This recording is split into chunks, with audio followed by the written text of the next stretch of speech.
الحمد لله نحمده ونستعينه ونستغفره ونؤمن به ونتوكل عليه ونعوذ بالله من شرور أنفسنا ومن سيئات أعمالنا من يهده الله فلا مضل له ومن يضلله فلا هادي له ونشهد أن لا إله إلا الله وحده لا شريك له ونشهد أن سيدنا ومولانا محمدا عبده ورسوله صلى الله تعالى عليه وعلى آله وأصحابه أجمعين. قال الله تعالى: أعوذ بالله من الشيطان الرجيم. بسم الله الرحمن الرحيم. إن الصلاة تنهى عن الفحشاء والمنكر. صدق الله العظيم. عن النبي صلى الله تعالى عليه وسلم أنه قال: قرة عيني في الصلاة، أو كما قال عليه الصلاة والسلام. محترم بزرگوں، اللہ تبارک و تعالی نے ہم تمام کو جتنی بھی نعمتیں دی ہے اس میں سے ایک عظیم نعمت جناب نبی کریم سرور دو عالم صلی اللہ تعالی علیہ وسلم کی ذات گرامی ہے. اللہ نے ہمیں اس امت کے اندر پیدا فرمایا اور اس نبی کا امتی بنایا. یہ در حقیقت اللہ تبارک و تعالی کی بڑی عظیم نعمت ہے. امام الانبیاء، سارے نبیوں کے سردار، دنیا کے اندر جتنے بھی پیغمبر تشریف لائے ان تمام پیغمبروں کے، ان تمام نبیوں کے امام. اور ہمارے نبی کا مقام اتنا اونچا کہ جب اللہ کے نبی صلی اللہ تعالی علیہ وسلم پر کبھی حالات آئے، پریشانیاں آئی، مصیبتیں آئی، تو اللہ تبارک و تعالی نے انہیں تسلی دینے کے لیے آسمان سے آیت کریمہ نازل فرمائی. اور اتنا ہی نہیں بلکہ اللہ نے قرآن میں ارشاد فرمایا کہ ان کنتم تحبون اللہ فاتبعونی یحببکم اللہ ویغفر لکم ذنوبکم، کہ یہ میرا نبی مجھے اتنا محبوب ہے کہ اگر تم کامیابی چاہتے ہو، دنیا اور آخرت کے اندر تم کامیاب ہونا چاہتے ہو، تو تمہارے پاس ایک ہی راستہ ہے کہ میرے بھیجے گئے نبی کی اتباع کرو، ان کی سنتوں کو اپناؤ، ان کے طور و طریق کو اپنے سینے سے لگاؤ. اللہ تعالیٰ اس کی برکت سے دنیا کے اندر بھی تمہیں کامیاب کرے گا، آخرت کے اندر بھی کامیاب کرے گا. اتنا ہی نہیں بلکہ یحببکم اللہ، اللہ تبارک و تعالی ہم سے محبت کرنے لگے گا، ہم سے پیار کرنے لگے گا. آپ اندازہ لگائیے کہ جب اللہ ہم سے پیار کرے، اللہ ہم سے محبت کرے، دنیا کی کوئی طاقت ہمارا بال بکا نہیں کر سکتی. یہ نعمت. وَيَغْفِرْ لَكُمْ ذُنُوبَكُمْ، اور نبی کے طریقوں کو اپنانے کی بنیاد پر اللہ تبارک و تعالی ہماری مغفرت فرما دے گا. دیکھو میرے بھائیوں، ہم میں سے ہر انسان اللہ کی جانب سے مغفرت کا محتاج ہے. یاد رکھ لو، دنیا کے اندر زندگی آپ نے بہت اچھی گزاری، نمازوں کا اہتمام کیا، ہر چیز کا اہتمام کیا، لیکن ہماری مغفرت نہیں ہوئی تو ہم ناکامیاب ہیں. سب سے بڑا انعام اللہ کی طرف سے مغفرت کا. اور اللہ تعالیٰ فرماتے ہیں کہ میرے نبی کی سنت پر عمل کرو گے میں تمہاری مغفرت فرما دوں گا. دیکھو، جنت میں جانے کا، کامیاب ہونے کا، دنیا کے اندر ہمارے رزق کے اندر وسعت پیدا کرنے کا، ہمارے دین کے اندر مضبوطی پیدا کرنے کا ایک ہی راستہ ہے کہ میرے نبی کے طریقے پر عمل کرو.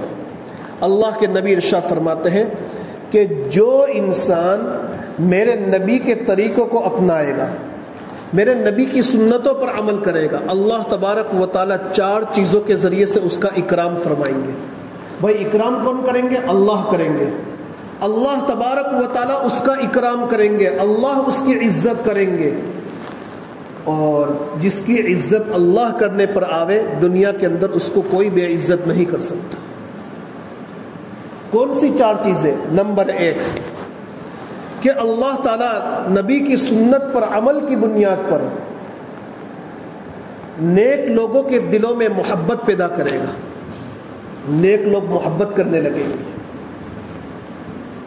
ایک شراب پینے والا انسان، ایک جوا کھیلنے والا انسان، ایک بدکاری اور زناکاری کرنے والا انسان، ایک ایسا آدمی جو دنیا کے اندر جو ہے بدنام ہے، جس کو بدنام زمانہ کہا جاتا ہے، وہ کسی سے محبت کرے، وہ کسی سے تعلق رکھے، وہ کسی کو سلام کرے، یہ کوئی بڑی بات نہیں ہے. لوگ اپنے پولیٹیکل مفاد کے خاطر اور دنیا کے خاطر تو ہر ایک جو ہے سلام کرتا ہے، لیکن اگر کوئی آدمی صرف اللہ کے لیے جو ہے سلام کرے، اللہ کے لیے محبت کرے، یہ بہت بڑی نعمت ہے. تو یہ ہے کہ نبی کی سنت پر عمل کی بنیاد پر اور لوگ نہیں جن کا تعلق اللہ سے مضبوط ہے، جن کی دعائیں اللہ قبول کرتا ہے، جنہیں اللہ تعالیٰ صلاح اور فلاح اور نیکی کی توفیق دیتا ہے، وہ لوگ محبت کرنے لگیں گے، وہ لوگ دعائیں کریں گے ہمارے لیے. نمبر 2، جو فاسق اور فاجر قسم کے لوگ ہیں، بدکار قسم کے لوگ ہیں، جس کو دنیا کے اندر جو ہے بے انتہا بدنام کہا جاتا ہے، تو ایسے لوگوں کے دلوں میں اللہ تبارک و تعالیٰ رعب پیدا کر دے گا. وہ چاہ کر بھی کوئی نقصان نہیں پہنچا سکتے. اور میرے بھائیوں، ان باتوں پر یقین رکھیے، اس لیے کہ یہ باتیں میری نہیں ہے، میرے نبی کی بات ہے. میری زبان سے نکلی ہوئی باتیں غلط ہو سکتی ہے، میرے کانوں سے سنی ہوئی باتیں غلط ہو سکتی ہے، لیکن لسان نبوت صلی اللہ تعالی علیہ وسلم سے نکلی ہوئی باتیں کبھی بھی جھوٹی نہیں ہو سکتی. میرے نبی کا فرمان ہے. اور تیسری چیز اللہ کے نبی نے ارشاد فرمائی کہ وسعت فی الدین، کہ اللہ تبارک و تعالیٰ دین کے اندر مضبوطی پیدا کرے گا. نبی کی سنت پر عمل کی بنیاد پر دین کی باتوں پر عمل کرنے کا جو ہے شوق اور جذبہ پیدا ہوگا. اذان کا وقت ہو جائے گا، دکان پر بے شمار گراہک آ رہے ہیں، صبح سے بیٹھے ہوئے کوئی نہیں آ رہا ہے، نماز کا وقت ہے، بہت لوگ آ رہے ہیں. اب ایک طرف سے شیطان دباؤ ڈال رہا ہے، زور دے رہا ہے کہ نماز تو بعد میں بھی قضا کر سکتا ہے، یہ گراہک چلا جائے گا تو واپس نہیں آئے گا. اور دوسری طرف میرے اللہ کا تقاضا ہے کہ نماز کا وقت ہو چکا ہے، ساری چیزیں بند کر دو، پہلے میرے سامنے کھڑے ہو جاؤ. نماز پڑھو گے تو رزق کے اندر برکت ملے گی. تو جو انسان سنتوں پر عمل کرے گا، اللہ اس کے دین کے اندر مضبوطی عطا کرے گا. جب دین کے اندر مضبوطی ہوگی تو پھر چاہے گراہک کتنے بھی ہو، اس کو جو ہے وہ خیر بات کہہ دے گا اور دکان بند کر کے سب سے پہلے اللہ کے سامنے آ کر کھڑا ہوگا. اور یہی قرآن کا تقاضا ہے. اس پر ایک آیت کریمہ مجھ کو یاد آ رہی ہے کہ قرآن میں اللہ تعالیٰ فرماتے ہیں کہ وَمَا كَانَ لِمُؤْمِنٍ وَلَا مُؤْمِنَةٍ إِذَا قَضَى اللَّهُ وَرَسُولُهُ أَمْرًا أَن يَكُونَ لَهُمُ الْخِيَرَةُ مِنْ أَمْرِهِمْ، کہ اللہ تعالیٰ قرآن میں ارشاد فرماتے ہیں کہ کسی مومن بندے کے لیے یہ بالکل جائز نہیں ہے، یہ بالکل صحیح نہیں ہے، چاہے وہ مومن بندہ مرد ہو یا عورت. وَمَا كَانَ لِمُؤْمِنٍ وَلَا مُؤْمِنَةٍ اذا قضى اللہ ورسولہ، کہ جب اس کے کسی معاملے کے اندر اللہ اور اس کے رسول فیصلہ کر دے وے، اللہ اور اس کے رسول کی کوئی بات ان کے سامنے آ جاوے، تو پھر ان کے لیے کوئی اختیار باقی نہیں رہتا کہ وہ اس میں تبدیلی کرے، وہ اس کے اندر چینجنگ کرے. ما کان لہم الخیرۃ من امرہم، بالکل اس میں تبدیلی کرنے کا ہمیں اختیار نہیں ہے. اب دیکھو، ایک طرف گراہک ہے، ایک طرف اللہ کا تقاضا ہے. تو اگر ایمان کے تقاضوں پر چلنے کا جب جذبہ پیدا ہو جائے گا، ایمان کے تقاضوں پر عمل کرنے کا جذبہ پیدا ہو جائے گا، دین میں مضبوطی حاصل ہو جائے گی، تو انسان جو ہے اذان ہونے کے بعد سب سے پہلے اللہ کا تقاضا دیکھے گا کہ میرے اللہ کا تقاضا ہے. تھوڑا یہ تصور کیجئے، ایک مثال میں آپ کو دیتا ہوں کہ دنیا کے اندر اگر کسی سے ہمیں محبت ہو گئی، کسی سے، تو محبت کی بنیاد پر تو لوگ گھر چھوڑ کر چلے جاتے ہیں، ماں باپ کو چھوڑ کر چلے جاتے ہیں، بوڑھے ماں باپ کو. اور محبوبہ نے یہ کہا کہ میں آپ سے جو ہے 2 بجے ملوں گی فلاں جگہ. اب 2 بجے دکان پر بے شمار گراہک آ گئے اور ڈبل قیمت کے اندر چیز خرید رہے ہیں، لیکن آپ کیا کرو گے؟ محبوبہ نے کہا کہ اگر 2 بجے سے زیادہ وقت ہو گیا تو پھر میں وہاں رکوں گی نہیں، تو سارے گراہک کو چھوڑ دیں گے. اور محبوبہ سے ملنے کے لیے جائیں گے. کیوں؟ جس سے محبت ہوتی ہے اس کے لیے ساری چیزوں کی قربانی دینا آسان ہو جاتا ہے. اللہ سے محبت ہو گئی تو نماز کے لیے ان ساری چیزوں کی قربانی دینا آسان ہو جائے گا. یہ ہے.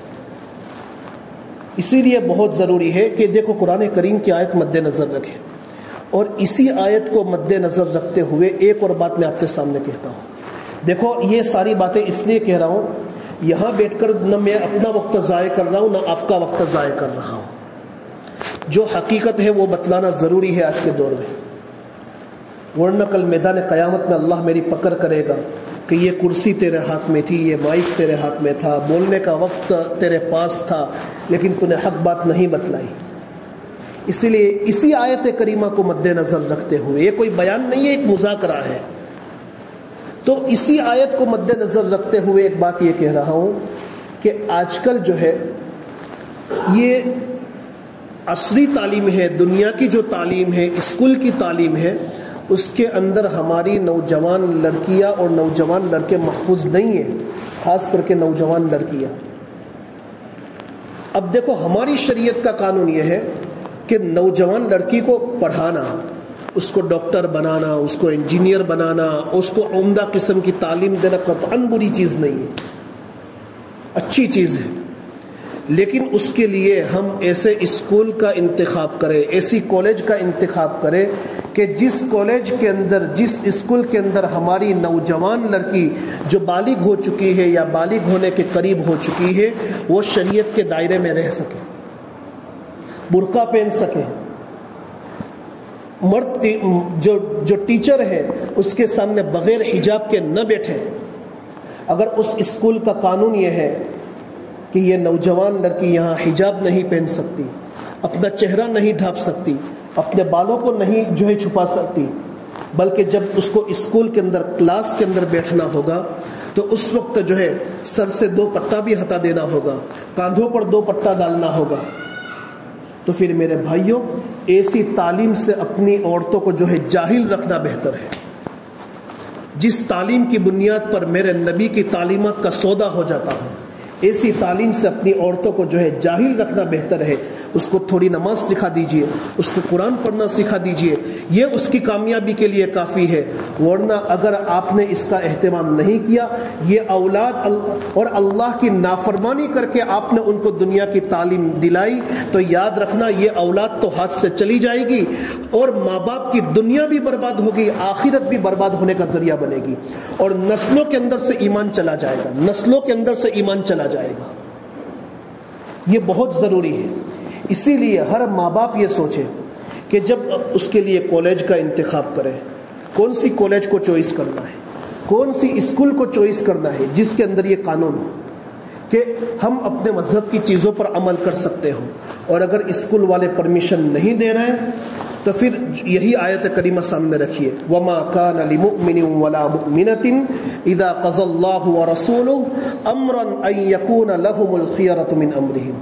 اللہ کیا فرماتے ہیں کہ اللہ اور اس کے رسول کا کوئی بھی حکم سامنے آ جاوے, مَا كَانَ لَهُمُ الْخِيَرَةُ مِنْ أَمْرِهِمْ. اللہ اور اس کے رسول کا حکم یہ ہے کہ ہمیشہ اپنے چہروں کو چھپاؤ, اپنے بدن کو چھپاؤ, اپنے بالوں کو چھپاؤ, اپنی نوجوان لڑکیوں کو جو ہے نامحرم مردوں کے سامنے جو ہے نہ لے جاؤ. یہ حکم اللہ کا ہے. اسکول والے منع کر رہے ہیں, ایک طرف تعلیم کا تقاضا ہے, ایک طرف اللہ کا حکم ہے. اگر اسکول والے ماننے کے لیے تیار نہیں, کالج والے ماننے کے لیے تیار نہیں, تو آپ اللہ کے حکم پر عمل کیجئے اور اس تعلیم کو چھوڑ دیجئے. آپ نے اس کو نماز سکھا دی ہے, نماز میں پڑھے جانے والے اذکار آپ نے سکھا دیا, آپ نے اس کو روزہ رکھنا سکھا دیا, آپ نے ان کو دین کی تعلیم دے دی, تو بات ختم ہو گئی. یہ عورت کامیاب نہیں ہوگی بلکہ ان کی نسلوں کے اندر اللہ کے ولی اور حفاظ اور علماء پیدا ہوں گے. ورنہ ہماری لڑکیاں 10 سال تک, 3-3, 4-4 سال تک بالوں کو کھول کر جو ہے بیٹھتی رہی, اس کے موبائل میں نامحرم مردوں کے نمبر ایڈ رہے اور ان کے ساتھ چیٹنگ کرتی رہی, اور اسی طریقے سے اسکول کے اندر اس طریقے سے ٹیچر کے سامنے بیٹھتی رہی. پھر چاہے وہ جتنا بھی بڑا ایجوکیشن حاصل کر لے اور اس کی سیلری 1 مہینے کی 10 لاکھ روپے بھی ہو, یاد رکھ لینا اس سے کوئی فائدہ نہیں ہوگا. دنیا بھی برباد ہوگی, آخرت بھی برباد ہوگی. یہ کل اٹھ کر آپ کے سامنے آنکھ دکھائے گی. اسی لیے آج کے دور میں اپنی اولاد کی تربیت بہت ضروری ہے. اللہ کے حکم کو مد نظر رکھیے. اسی لیے حضرت مولانا سجاد صاحب نعمانی دامت برکاتہم جو اس وقت اس امت کا بڑا قیمتی سرمایہ ہے، اس امت کا جو ہے بہت قیمتی سرمایہ ہے، اللہ تبارک و تعالیٰ ان کو صحت اور تندرستی عطا فرماوے اور ان کی عمر میں برکت عطا فرماوے. ابھی انہوں نے بڑی تاکید کے ساتھ کہا کہ اگر ہماری نوجوان لڑکیوں کے لیے اسکول کی ایسی تعلیم کا انتظام نہیں ہے تو اللہ نے آج نعمت دی ہے کہ ہوم اسکولنگ کے ذریعے سے اس کو پڑھاؤ. انٹرنیٹ کے ذریعے سے گھر میں ایک بڑی عورت یا اس کا کوئی محرم مرد، چاہے باپ ہو، دادا ہو، نانا ہو یا کوئی قریبی رشتہ دار ماموں ہو، وہ اس کے قریب میں بیٹھے اور جو ہے اس طریقے سے وہ عورت تعلیم حاصل کرے، ڈگریاں حاصل کرے تو کوئی حرج نہیں ہے. یہ نظام آج کے دور میں موجود ہے اور بہت آسان ہے کہ ہماری نوجوان بیٹیاں گھر بیٹھ کر اپنا ایمان بچاتے ہوئے، اپنے اعمال بچاتے ہوئے اچھی جو ہے اچھی ڈاکٹر بھی بن سکتی ہے اور جو ہے اچھی تعلیم بھی حاصل کر سکتی ہے. اسی لیے ضروری ہے کہ ہم جو ہے جب بھی اپنی اولاد کو، اور اتنا ہی نہیں، دیکھیے دوسری بات یہ ہے کہ اس بات کی بھی نگرانی کریں کہ ہماری جو چھوٹی اولاد ہے، چھوٹی اولاد تو بال کیسے کٹواتی ہے، کپڑے کیسے پہنتی ہے، ہم اس کو استعمال کے لیے پیسے دیتے ہیں روزانہ 5 روپے 10 روپے، تو اس کے ذریعے سے کیا چیز خریدتی ہے؟ ہماری مسلمان عورتیں ان پیسوں سے پٹاخے تو نہیں خریدتی، اس لیے کہ پٹاخوں کو خریدنا اور بیچنا دونوں حرام ہے. تو ہم نے جو پیسے دیے تو بہت سے چھوٹے بچے اپنے شوق کو پورا کرنے کے لیے یہ چیز تو نہیں خریدتے. ان کی پوری نگرانی کریں، اس لیے کہ یہ معصوم بچے مکتب میں پڑھنے کے لیے جاتے ہیں. جن معصوم ہاتھوں سے وہ صبح میں قرآن اٹھاتے ہیں اسی ہاتھوں سے وہ پٹاخے پھوڑے. ایک مومن کا ضمیر یہ کیسے گوارا کر سکتا ہے؟ ان بچوں کے اندر اللہ نے خیر کا معاملہ رکھا ہے. اب ان سے کہیے کہ قرآن کو چم لو، وہ قرآن کو چم لیں گے. معلوم ہوتا ہے کہ ان بچوں کے اندر اللہ نے خیر کا معاملہ رکھا ہے.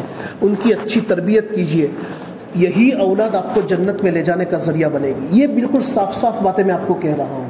اسی طریقے سے جب ہم اپنے بچوں کو اسکول میں بھیجیں تو ہماری پوزیشن یہ ہے کہ بچہ جب اسکول سے آتا ہے تو ہم اتنا پوچھتے ہیں بھائی کیا لیسن دیا گیا، کیا ہوم ورک کرنا ہے، یہ ساری چیزیں.